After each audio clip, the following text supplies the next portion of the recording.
If you're thinking about moving to Connecticut and Middlesex County is on your radar, this is the deep dive that you've been looking for. And what I'm going to tell you may change your mind about whether this area of Connecticut is the right place for you. Hi, I'm Devin Assail with Dave Jones Realty, and I've been selling real estate in Connecticut for over 18 years. I specialize in helping buyers relocate strategically. My job isn't just to unlock doors and say, "Isn't this kitchen really cute?" It's to help you understand the full financial picture so you can move with confidence. Because buying is just one moment. Living here is going to be long-term math, and we have a lot of seasons. So today we're focusing specifically on Middlesex County in 2026. We're walking through housing prices, property taxes, utilities, Connecticut's 4 seasons, school systems, and why Connecticut keeps ranking near the top nationally. We will discuss local commuting, travel access to major cities, lifestyle perks, culture, and the hidden expenses that absolutely do not show up on the mortgage calculator. If there's anything here that you'd like to learn more about that I don't cover in this video, don't hesitate to comment or message me. First, where exactly is Middlesex County in Connecticut? Well, it's appropriately named because it's smack dab in the middle of the state. The county starts in Cromwell, located just north of Middletown along the Connecticut River, and runs south to Old Saybrook. It's centrally located both north and south and east to west within the state. Middlesex County has the benefit of towns and even a local ski area and some of the most popular beaches as well. So if you're looking for diversity of scenery with mountains and sand, nothing is more than a 25-minute drive away. If you're looking for the best bang for your buck in housing, Middlesex County could be exactly what you're looking for. As of 2026, the median home price in Middlesex County is generally hovering between $395,000 and $420,000, and that's going to be depending on inventory and also seasonality. That puts us in a strong position within the state of Connecticut.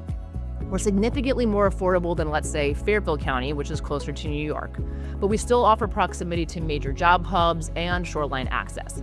It's kind of a sweet spot without the sticker shock. Within Middlesex County, pricing varies by micromarket, so Middletown, Portland, Cromwell, and East Hampton often provide homes in the mid-300s to low 400s. River Valley areas like Haddam, Middlefield, Killingworth offer more acreage and privacy, sometimes with that I'm not going to have to see my neighbor type of energy, and wide prices range depending on land and systems. Your shoreline towns such as Old Saybrook, Westbrook, Essex, and Chester, they do command a higher price for per square foot, and especially if you're going to be near the water. Water views do not discount themselves. One of the most unique aspects of Middlesex County is its history. Some of the oldest towns in Connecticut are right here. We have homes that date back to the 1700s. These are real antique colonials with original beams, wide plank floors, and doors that may or may not be perfectly square anymore. If you love historic architecture, stone walls, and homes with stories built into the woodwork, Middlesex County delivers in a way that newer states simply can't provide. At the same time, we absolutely still have new construction. There are subdivisions offering modern colonials, energy-efficient builds, open floor plans, and move-in ready properties with today's mechanical systems and installation standards. And especially if you are looking for those over 55 divisions that are little towns all on their own within larger cities, we have that available. So whether you're drawn to the antique farmhouse from the 1700s or you prefer a brand new build where everything smells like fresh drywall and possibility, this area of Connecticut offers both ends of the spectrum. That diversity is really rare. A topic that no one seems to talk about in Connecticut, that is a Connecticut variable and surprises most people, are your property taxes. Connecticut is a state that does not have a county property tax structure. Instead, each town sets its own mill rate. In Middlesex County, mill rates typically range from the low 20s to the low 30s. So that means that homes valued at, let's say, $425,000 in 2 different towns can have thousands of dollars per year difference in taxes. That could be anywhere from $250 to $400 difference in your monthly budget simply because you crossed the town line and you didn't even notice. Also, some areas will have an additional assessment for sewers, let's say, fire districts, or village overlays. These are the details that matter when calculating your true affordability. For instance, I live in Middletown and I have both a city property tax and a fire district tax. And that tax is on all pieces of property, including my car. So yes, apparently your car lives here too. Something that surprises almost every relocating family is that Connecticut does charge an annual property tax on vehicles, and that is every year. The amount is based on your town's mill rate, just like your home would be, and your vehicle's assessed value. So that can range anywhere from a few $100s to over $1,000 per vehicle annually. So if you have a house and 2 cars, congratulations, you've entered the property tax club multiple times. Connecticut state sales tax is 6.35% on most goods and services, and that's fairly straightforward compared to states with layered county and municipal add-ons. Where some buyers get surprised is with vehicle purchases. So Connecticut also applies a sales tax to cars of that 6.3% for vehicles under a certain price point, and higher value vehicles can be taxed at a higher rate. So it's meaningful impact on your out-the-door costs. If you're budgeting a move here and you also need to purchase a new car, let's say that you need 4-wheel drive for the snowy times where you're going to lease a vehicle, it's important to factor in both the upfront sales tax and the ongoing annual vehicle property tax that we just talked about. Your car is going to get a lot of attention around here. So to summarize, in some towns, if you have a house, 2 cars, and you live in a town like Middletown, where there's a city tax, a fire district tax, you could have 6 total property tax bills, 2 per piece of property. I know it sounds like a math problem from high school, and luckily there's a website that does break it all down in case you have questions. And yes, I do walk all of my clients through every piece of that. Now, the age of your house also impacts operating costs. Middlesex County has a significant percentage of homes that are built way before 1980, and like I said, all the way back to the 1700s. That means that oil heat is still very common. Natural gas is available in some towns like Middletown and Cromwell, and also some towns do rely on septic systems and private wells. None of this is negative, but it all changes your budgeting and sometimes your comfort level if you're coming from a big city condo living area. So let's talk about home styles, because the style of your house you choose in the Middlesex County area absolutely impacts your cost of living. Connecticut offers a wide range of architecture: colonials, capes, raised ranches, split levels, antique farm homes, condos, and then you have your new build construction. Each one comes with its own financial personality. Colonials are classic here. They're spacious, symmetrical, and beautiful, but they also tend to have more roofline, more siding, more square footage to heat and to cool, and offer often longer driveways to plow in the winter. More surface area means more maintenance and more exposure to the elements. Capes can be efficient, but dormers and knee walls sometimes affect insulation performance. Raised ranches are often strong value plays in Middlesex County. Many were built in the 1960s and 70s, and a good number were originally designed with electric heat. If that system hasn't been upgraded, your winter bill may greet you very enthusiastically. Split levels offer flexible layouts, but often have multiple heating zones and airflow considerations. And then you have your antique farm homes, bringing charm and history. But they can also bring unique insulation realities and specialized maintenance. You're not just buying a house, you're adopting a piece of history. Condos present a lower price entry point. However, homeowners association fees may be factored into your monthly budget. In Middlesex County, condo HOA fees often range between $200 and $500 per month.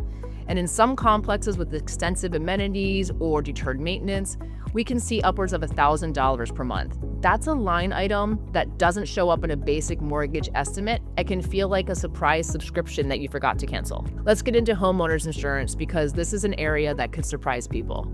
Insurance costs in Connecticut vary significantly based on proximity to water, age of the home, heating system, roofing material, and even electrical configuration. A newer roof can positively influence your premium. A home near a flood zone can require additional coverage, and shoreline and riverfront properties may have entirely different underwriting requirements. In this area, older homes sometimes even have knob and tube wiring or outdated electrical panels, and many insurance carriers will not cover those without the required upgrades. Certain electrical panels are considered uninsurable by some carriers.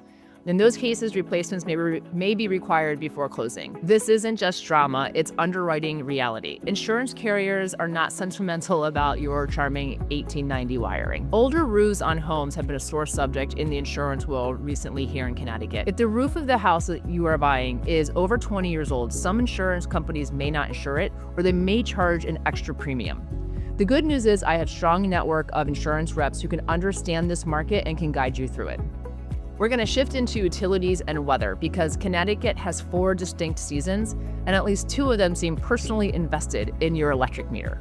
Let's face it, winters are cold. And this year we've had the worst winter in about 12 years.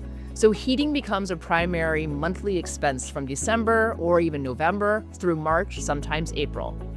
Whether the home uses oil, natural gas, propane, electric heat, or pellet stove, you could feel that bill. Oil deliveries fluctuate with market conditions.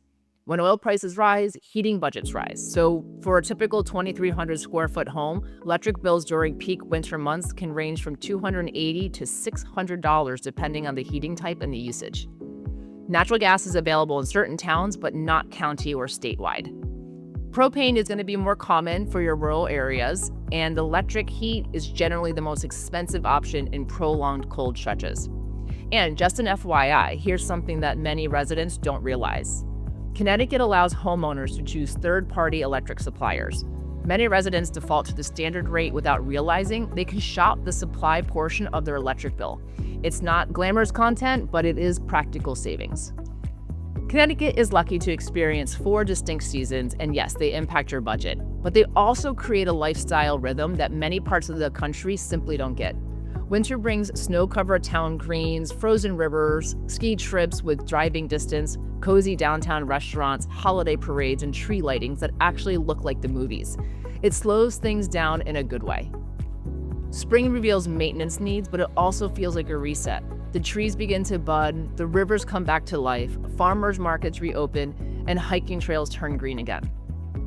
The summer brings the humidity and higher electric usage for your AC, but it also brings shoreline beaches just minutes away. The Connecticut River will be full of kayaks and boats, outdoor concerts on the town greens, community 5Ks, agricultural fairs, and fireworks over the water.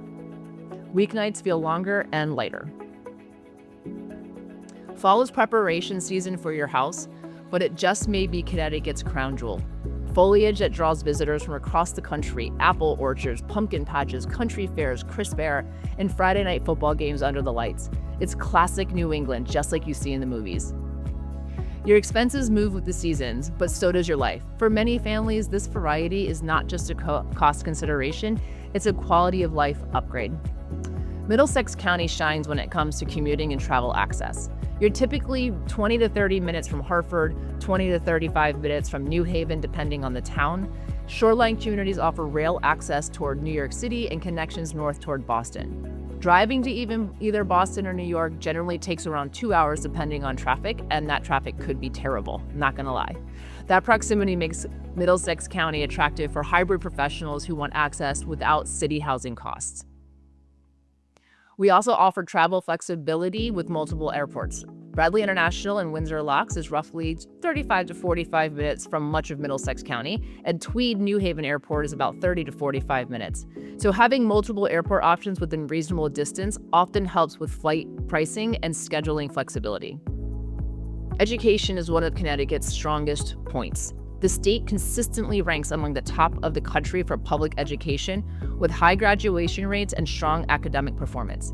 Within Middlesex County alone, we have strong districts that often correlate with higher property values. Towns like Chester, Essex, and Old Saybrook frequently see that relationship play out.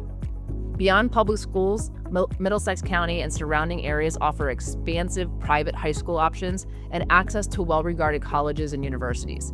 For instance, Wesleyan University in Middletown adds academic and cultural vibrancy. There are multiple prep schools within driving distance, along with strong community college and universities throughout this region. Arts and culture are part of daily life here. Local theater, art galleries, riverfront events, music festivals, summer concerts on town greens, annual county fairs, parades, farmers markets, and community 5Ks happen throughout the year. It creates connection, and most of it is affordable or free. The lifestyle return on investment here is real. You get shoreline access, river activities, hiking trails, historic charm. Your cultural events and proximity to major cities are all in one geographic pocket. So, is Middlesex County expensive? Well, it depends on how you structure your move. You have town selection and mill rate. You have to consider heating source, home age, commute patterns, school priorities, and lifestyle expectations, and they all shape the outcome. Middlesex County can absolutely be manageable with a middle-class income when your decisions are made strategically. Yet we also have affordable housing options as well as your luxury options. It really does have it all. If you're considering relocating to Middlesex County, I help buyers break down purchase price, property taxes by town, utility projections, your seasonal expenses, commuting, and long-term operating costs so you can build a plan that works for you for years to come. If you'd like a personalized cost analysis based on your income, commute, and lifestyle goals, just reach out. And if you're curious which 3 Middlesex County towns are positioned strongest heading into 2026, be sure to subscribe and be on the lookout for the next video. Smart moves start with understanding the full picture and not just the listing price. I'm Devin with Dave Jones Realty, where we do everything but the packing.